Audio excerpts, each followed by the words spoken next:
What a day! What a day, my friends. Dear Member of Parliament, dear Rahul Gandhi, Madame la Ministre, chère Brune Poisson, Monsieur le Ministre, cher Hubert Védrine, Monsieur le Ministre, cher Brice Lalonde, Your Excellencies, dear Ambassadors, dear Dean of PSIA, cher Arantxa, dear Professor Christophe Jaffrelot, dear guests, dear professors, dear students. Mr. Gandhi, this is a special day for us. This is a special day in your university. Welcome to Sciences Po and thank you so much for your presence in Paris, on our campus. You're just arriving from Brussels. I think that tomorrow you will be in Rotterdam, and we are very, very happy to have you with us today at Sciences Po. It's a great honor for me to welcome you to our university for this unique opportunity for a dialogue with our students and faculty. There is no need to say what an important Indian leader, and I must say a worldwide leader you are, and what role you have played for almost 20 years in the public arena.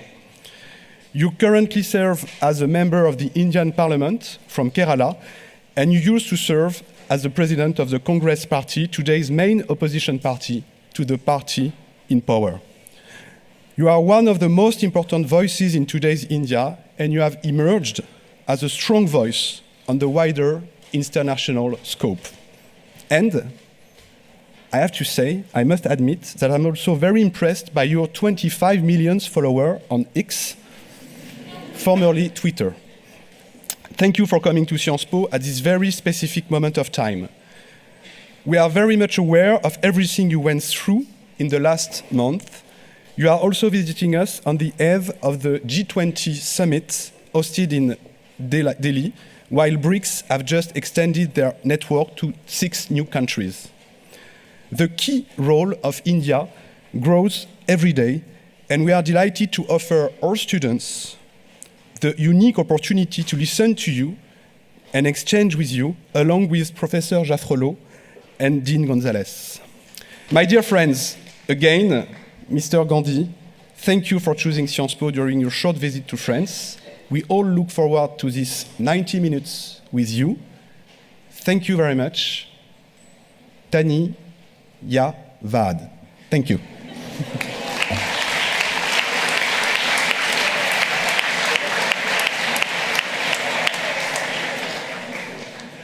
Okay, thank you.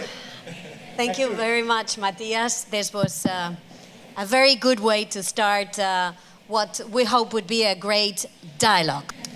So we've been following your Bharat Jodo Yatra across India. We've seen the many kilometers that you've done over 137 days. We're really grateful that you took a detour to come to Paris.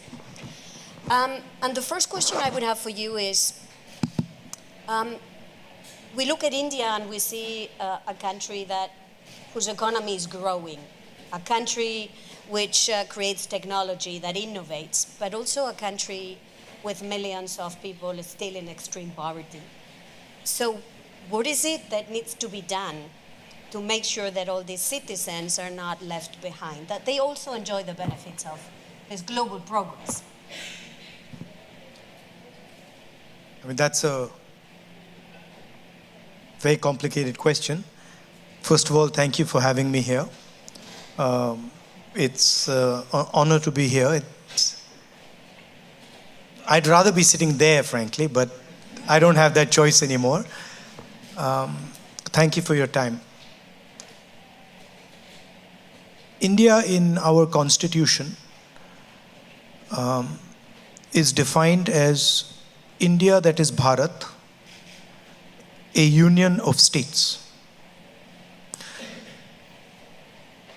So these states, they have got together and formed India or Bharat. And the most important thing is that the voice of all the people who are included in these states is heard loud and clear, and no voice is crushed, intimidated, because I believe that India has an inherent wisdom, that it has a very long history, a long tradition. And my experience has been that regardless of whether people are poor or rich,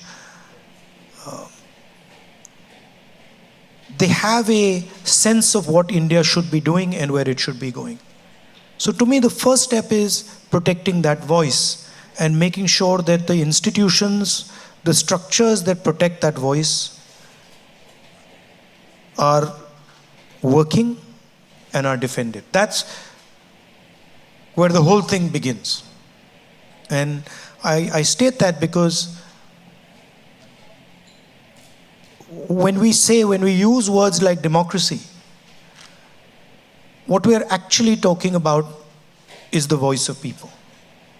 And listening effectively to that voice, allowing that voice expression is central to any success. And we've experienced that pretty much everything that we've achieved so far, whether it is our economic growth, our ability to manage our differences, the bedrock of it is this idea that we protect the voice of all our people.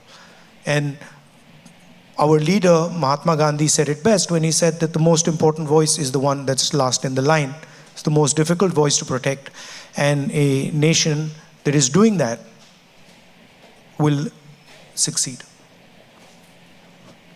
Wow. I was quite impressed by that answer and the link that you make to democracy. There is at the moment a big international gathering taking place in India. It's called the G20. So on which side is India in international relations? At the end of the day, this is also a place where we study international affairs, right?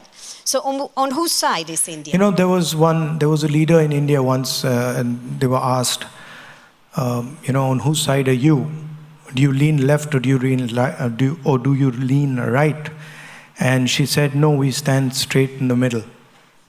So I don't, when you're dealing with a country the size of India, we have to have relationships with multiple different countries. And I think it's a simplification to say, whose side are you on? The blunt answer to that is we are on our own side. And as a nation, we act in our interest. And we do whatever suits us with regards to our interest. I don't think, it's so black and white. Are you on this person's side or are you on that person's side? For a large country like ours, it becomes very difficult to come up with an answer for that. But we do have a strong view that voice and democracy are important. I'm sure many of my friends from India will understand this. This notion of, clear-cut black and white, this is not an Indian notion. Indian people, their basic architecture is designed to deal with much more complexity and much more nuance. So I don't necessarily buy you're either on this side or you're on this side. But I can see clearly that there is a problem, right? And that problem requires a solution. It's a global problem, and more than a global problem, it's a problem for India, it's a problem for Europe, and it's a problem for the United States. And frankly, it's a problem for all of you in this room, because you're going to have to deal with the problem. And the problem is that we have a planet today where the bulk of production, the bulk of manufacturing, the bulk of value addition is being done in China. And I'm not going to comment on whether that's a good thing or a bad thing. The Chinese have successfully competed against us and achieved it, right? There is a problem with, in my view, there is a problem with the way they do it. They produce, They're very good at producing. They produce the phone in my pocket. They produce the camera. But they do it in non-democratic, coercive conditions. And the problem is that for us, we need to think about production in a democratic environment, production in a non-coercive environment, and we need to be able to compete with them. Meaning, they don't need to give their population political freedom. They can just give them economic freedom and then become the center of production globally. We have to produce and compete with them, and we have to give our people political freedom and economic freedom. So that is really the challenge. I don't see it as, a confrontation with China. China has placed on the table a way of working, a way of production. And I think it is important for the United States, for India, for Europe, to place an alternative system, an alternative method on the table. And I think we owe it to, certainly we owe it to our population, and I think the French and the Europeans owe it to their population, because we are not going to be able to manage our countries.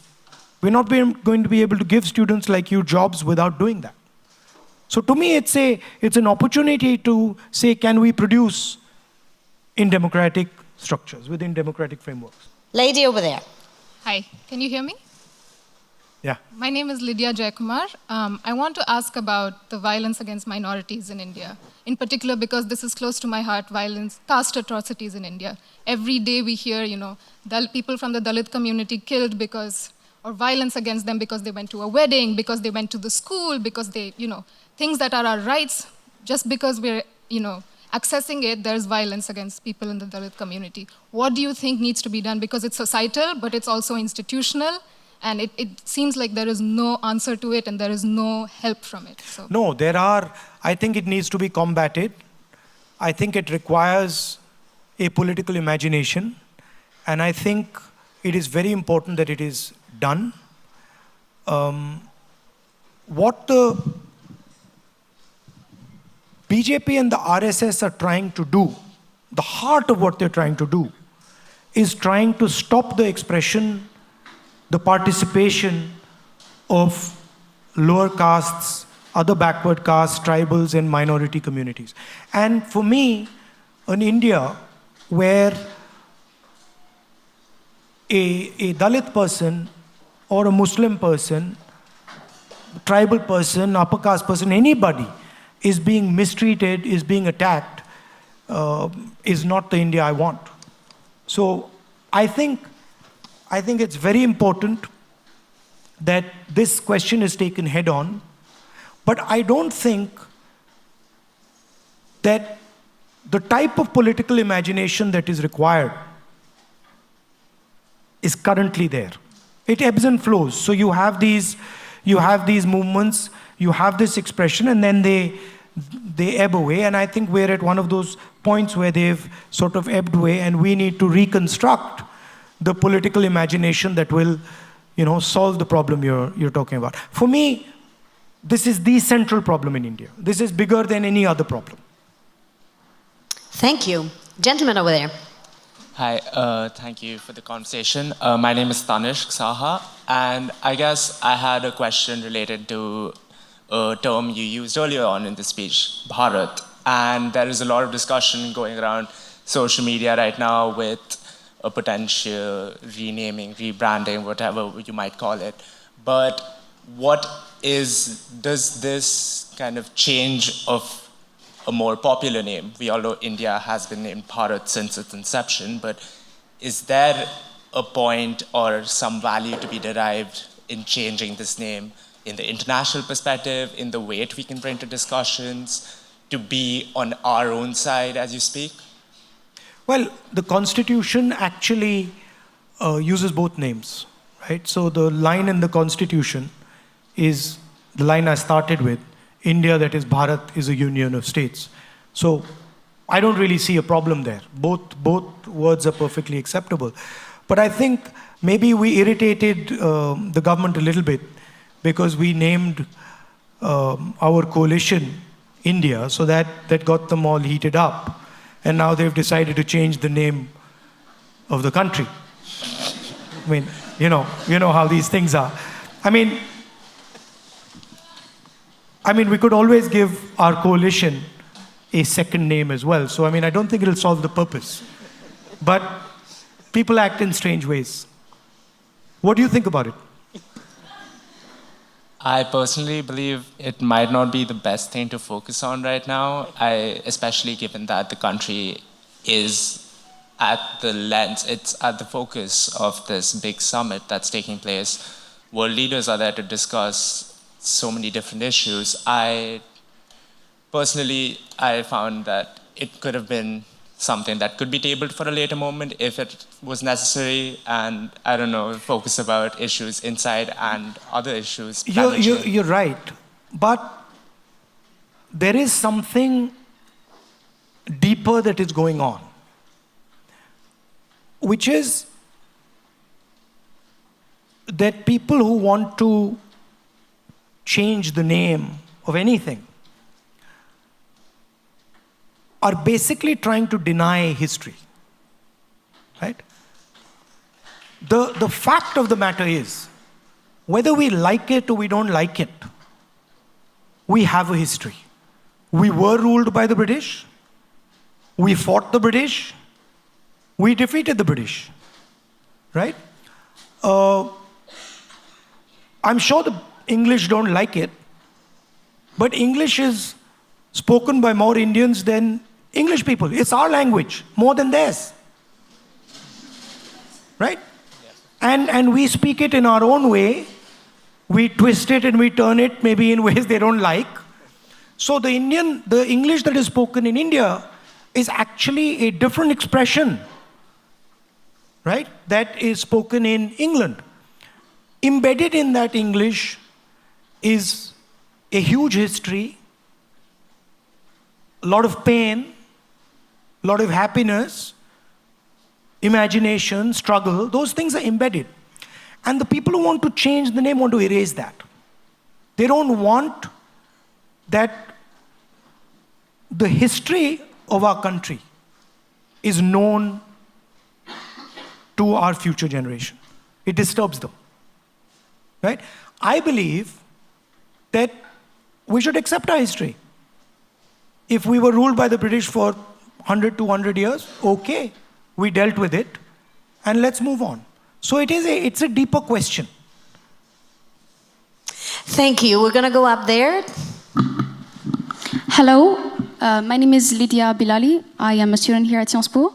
And for the past 3 months, I've been interning as a research intern at the German Institute for Global and Area Studies on a project that focuses on the weaponization of anti-fake news laws in South and Southeast Asia.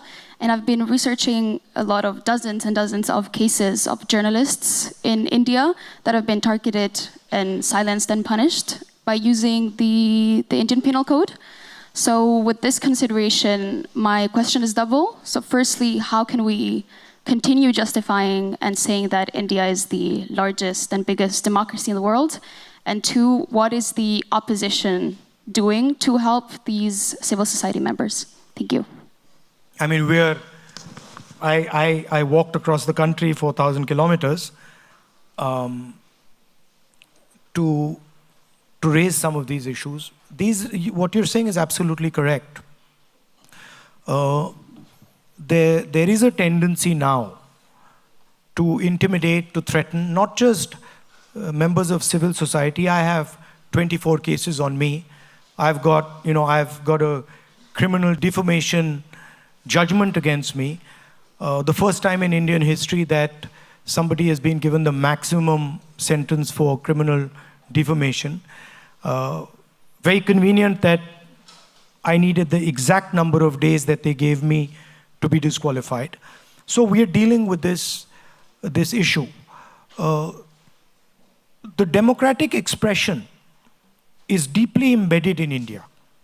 And the fight to keep the democratic structure of India alive is ongoing and very vibrant. We are part of that fight. Now, when that fight is over, if that fight is over, and the other side wins, then I would agree with you. But that has not happened yet, and I do not think it's going to happen. We are going through a process. We are going through turbulence in our democratic structure, and there are millions of people, I'm sure many, many youngsters in this room, who really believe in that democratic structure and are going to defend it with everything that they've got. So it's a fight, and I think it's also an opportunity to rethink and to reimagine our country. There are many things that can do with improvement, and I think this is an opportunity, this is a test that many countries go through, and I think we'll come out just fine in this test. Gentleman up. Hi there, yes. So I am a master in social policy here at Sciences Po. While it might not quite look it, I'm actually also part Indian, and over this past few years, it's been particularly scary to see many of my friends and family members back in India become radicalized by Hindu nationalist rhetoric. My question to you is, if your coalition gets elected, where exactly do you see yourself placing the role of Hinduism in a post-BJP India, and how concretely do you propose dismantling or perhaps even transforming the legacy of a religious zeitgeist which has captured the hearts and minds of so many Indians today? Look, I've read the Gita, I've read a number of the Upanishads, I've read many Hindu books. There's nothing Hindu about what the BJP does. There's absolutely nothing Hindu about what they do. Right? I have not read anywhere, in no Hindu book, from no learned Hindu person, have I ever heard that you should terrorize, harm people who are weaker than you. I've never read this. So this idea, this word, Hindu nationalists, this is a wrong word. They're not Hindu nationalists. They are nothing to do with Hinduism. They are out to get power at any cost, and they will do anything to get power, and they will do anything to ensure that the Indian caste structure, the social structure of my country is not threatened. They want dominance of a few people, and that is what they're about. There is nothing Hindu about them. Thank you. Very clear. Gentlemen. Hi, thank you for being here. My name is Zaid Wahidi. I'm a lawyer based in Paris. My question is about the opposition's narrative for the next election. And I saw that Ms. Sonia Gandhi wrote a letter identifying 9 points to the Prime Minister. Is that the opposition's pitch? Because as a minority, of course, it's important for me to have the Pyar ki dukaan in a Nafrat ka bazaar. But is there another issue, or are there certain issues that you have identified that will perhaps build more consensus with even the majority community and get you where you are, where you want to be in 2024? When you see the people on the stage in the India coalition, you must realize that more people from the majority community vote for us than vote for the BJP. 60% of India votes for us. 40% of India votes for them. Right? So this idea that the majority community is voting for the BJP, this is a wrong idea. The majority community actually votes more for us than they vote for them. Right? They do polarize society. They divide society. They spread hatred in society. And that is their mechanism. They also happen to have very good relationships with the most powerful, richest crony capitalists in the land, who finance them, support them, help them do what they do. And so this is the architecture that stands behind the BJP. The idea that Mr. Narendra Modi is orchestrating this thing is a gross simplification. Mr. Narendra Modi is an instrument of the architecture. And I'm pretty confident that the RSS can get rid of Narendra Modi in 5 minutes if they want to, right?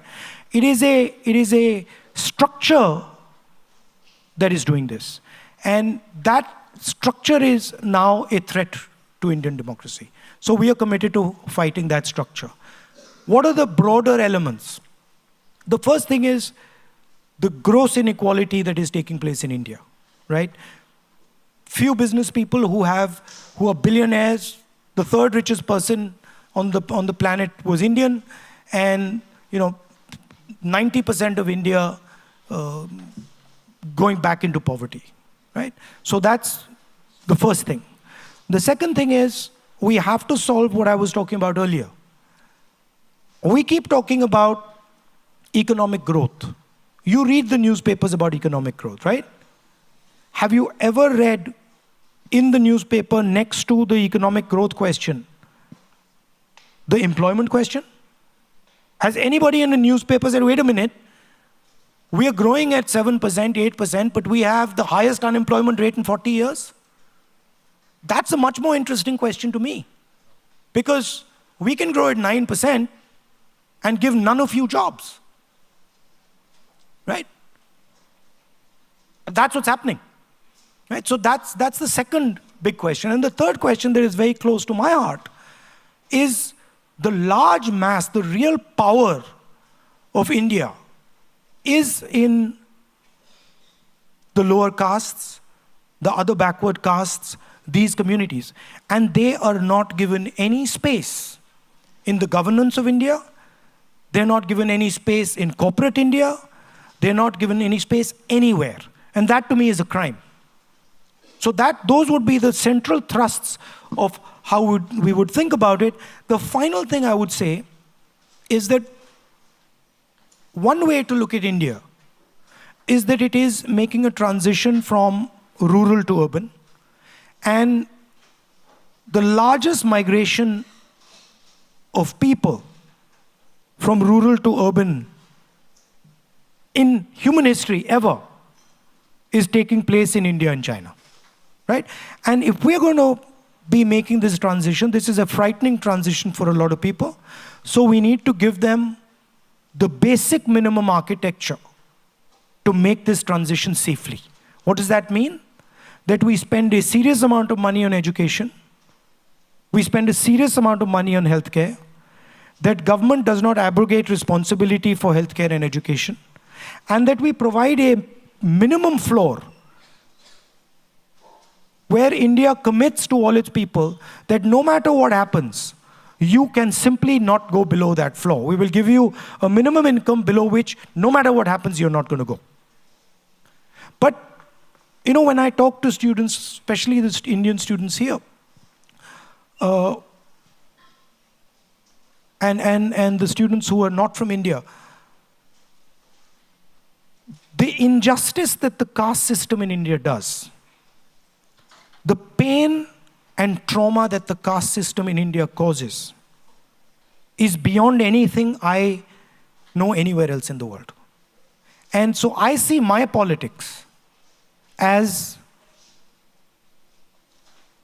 challenging the idea that there should be this caste order in India, that there should be this permanent hierarchy in India, and that some people, should have access to all the institutions, all the structures, and other people should just live a life of poverty and misery. So this would be the framework that the Indian coalition would be talking about and thinking about.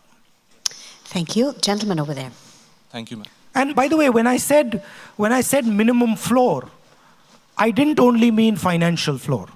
So I think the idea that 200 million people can feel uncomfortable in India today, or Sikhs can feel uncomfortable in India today, I think that is a matter of shame for us. And I think that needs to be corrected. And there are minorities who feel that way. There are lower caste people who feel that way. There are women who feel that way. And so we are very strongly committed to this.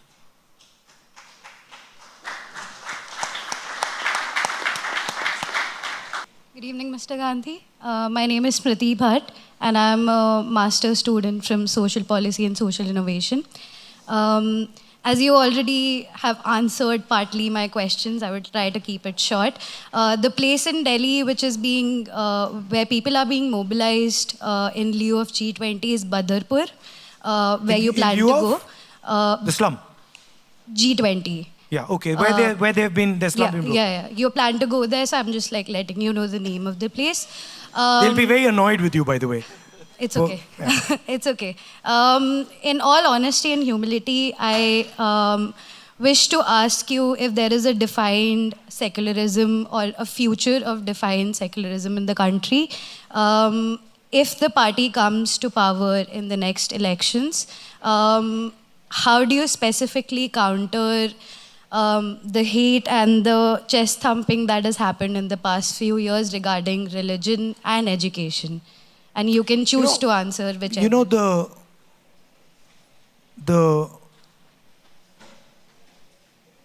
literally, if the Prime Minister tomorrow morning was to decide there would be no chest thumping and no violence in India, it would stop.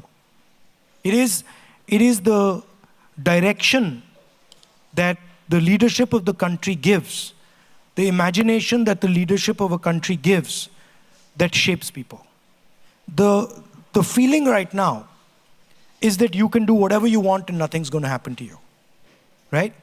The moment the feeling becomes that there are going to be consequences to attacking someone, consequences to beating up someone, that behavior will change instantly, I guarantee you, right? That doesn't resolve the earlier question about institutions, which is this sort of disease that has now entered the Indian institutional framework, where the neutrality of those institutions has gone out of the window. And I think there, frankly, we will have to make examples of people. We'll have to make sure that some of the people who have done what they have done pay a significant price for what they've done, so that anybody who's thinking about doing it again understands that they will also pay the price for attacking the soul of India. Because that is how I see it. This is an attack on the soul of India, and the people doing this should pay a price for it. Thank you. Thank you. And the last question goes to the gentleman. Hi, my name is Arman. Can you hear me? Yeah, okay. So my question, I attended one of your speeches at the Bharat Jodo Yatra, and I remember when you mentioned crony capitalism, the crowd went wild. They were all like, Adani. And so there's this feeling clearly on the ground that this kind of top-down development is happening, right, in India, economic development, where there is crony capitalism, like you said. And my question is, if we are to decentralize power, where the state is less involved in all affairs, economic affairs, etc., how would you or how would your coalition ensure that the concentration of wealth does not take place in a few corporations? By the way, just because you have decentralization of power doesn't mean the state is less involved. The state is just involved at a different level, right? But the state is still involved. The center is not involved. So for example, if you go to Kerala, I'll give you an example. I'm the member of Parliament of Kerala. If I want to take any decision in my constituency, I have to speak to the local body people. I can't just as a member of Parliament suddenly say, I now am deciding to do this. They'll come to me and say, how did you do that? You have to have a conversation with us. So it roots you very quickly, because they can charge me a price. They can send me the bill, right? So decentralization does not mean that that the state is walking away. The state is just coming in a different level, right? So what was the second part of your question? So how would you ensure that, monopolies don't happen in India? look, what you're having in India today with Mr. Adani is so blatant, and it's completely so over the top, right? I don't think there's any other place where this is going on. The gentleman is in, pretty much every single business, right? As people know, he's manipulating, he's sending money out of India. He's manipulating his stock price. He's using that money to buy Indian assets. It's a big circle, And part of the reason the Prime Minister suddenly got so excited about this Bharat issue is because of the Adani story. Everybody knows it, we know it, that there are very close linkages between the Prime Minister and Mr. Adani. The documentation is available, right? And he's not going to get away with it. Eventually, he's going to be held accountable for it. So it is so over the top that it's completely ridiculous. However, you can have policy structures that seriously affect how you distribute income. I'll give you an example. The GST, right, is a tax on small and medium businesses. Small and medium business has to hire an accountant, has to go through a whole process, which costs him relatively much more than it costs Mr. Adani, right? Demonetization is an assault on small businesses. Demonetization wasn't about black money. It was about breaking the back of small and medium businesses in India to pave the way for an Adani. So how you define policy and how you think about policy, where you put money, fundamentally determines how you distribute it, right? So those things are not difficult to do. Manrega, do you think Manrega distributes wealth? Hugely. Right to food distributes wealth. Supporting small and medium businesses distributes wealth. Developing skills distributes wealth. Destroying small and medium businesses concentrates wealth.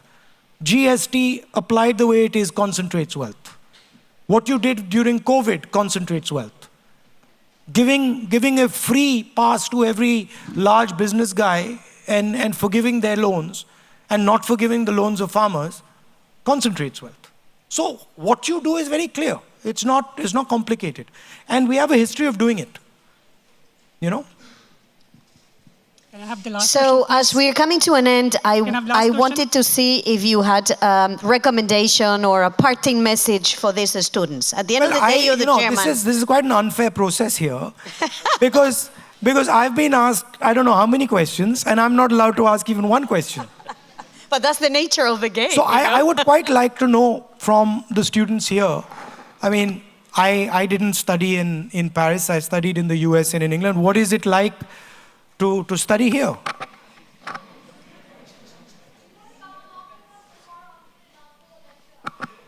No, but I'm going for dinner this evening, I believe. You can come with us for dinner this evening. I would really ask you now to give a huge applause to our guest speaker.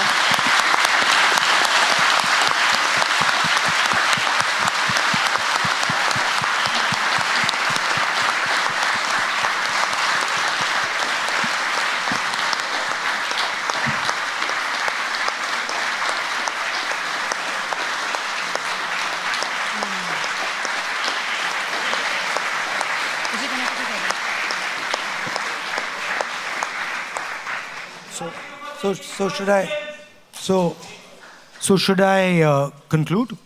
I think do you want to know about riots? I think we have concluded, yes. I'll just say 2 words. Please. So just to finish and not to drag it on too long, I see a lot of Indian students here, and I also see a lot of French students, European students, and students from all over the world. I think it's very important that we build a bridge between India and your countries. And I would like to invite as many of you as possible to come to India. Of course, the Indian people come all the time, but the people who are not Indian, to come to India, take a look at what is going on, and seize a lot of the opportunities that a democratic, productive India can bring to the world. Thank you. Thank you.